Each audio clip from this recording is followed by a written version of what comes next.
বেঙেনাগড়াত অসম ভিত্তিক TMPK 2025 football প্ৰতিযোগিতা উপস্থিত খণ্ড উন্নয়ন বিষয়া শুকুৰবাৰে দিনৰ 3 বজাত ধেমাজি মাছখোৱা বেঙেনাগড়া মৰংঘৰ চৌহদ খেলপথাৰত অসম ভিত্তিক TMPK 2025 ফুটবল প্ৰতিযোগিতাৰ উদ্বোধন অনুষ্ঠানত খেল প্ৰতিযোগিতা অনুষ্ঠিত কৰা হয়।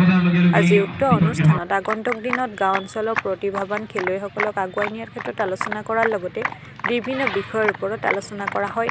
আজি উক্ত অনুষ্ঠানত ধেমাজি আৰু মাছখোৱা খণ্ড উন্নয়ন বিষয়াৰ লগতে ধেমাজি জিলাৰ ক্ৰীড়া বিষয়ববীয়াসকল, অঞ্চলটোৰ একাংশ জ্যেষ্ঠ গণ্যমান্য ব্যক্তিসকল উপস্থিত থাকে।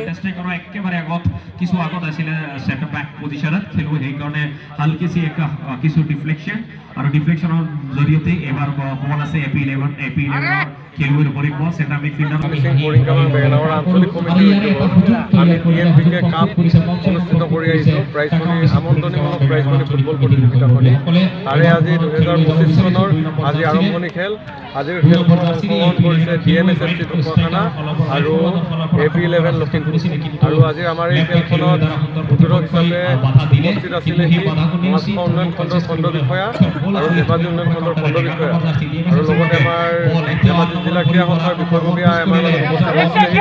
আৰু যিহেতু আমাৰ এই খেলখনত অসমৰ বিভিন্ন প্ৰান্তৰ দল অংশগ্ৰহণ কৰিব, তাৰ লগতে অৰুণাচলৰো দলে অংশগ্ৰহণ কৰিছে। আৰু আমি আপোনালোকৰ চেনেলৰ জৰিয়তে সমূহ ক্ৰীড়াপ্ৰেমী ৰাইজক অনুৰোধ জনাব বিচাৰিছোঁ যে আমাৰ টিকেটৰ মূল্য নিচেই কম, 30 টকাৰ বিনিময়ত আপোনালোকে এখন উন্নত মানদণ্ডৰ খেল মাছখোৱা উন্নয়ন খণ্ডৰ খেলপথাৰত উপভোগ কৰিব। ধন্যবাদ।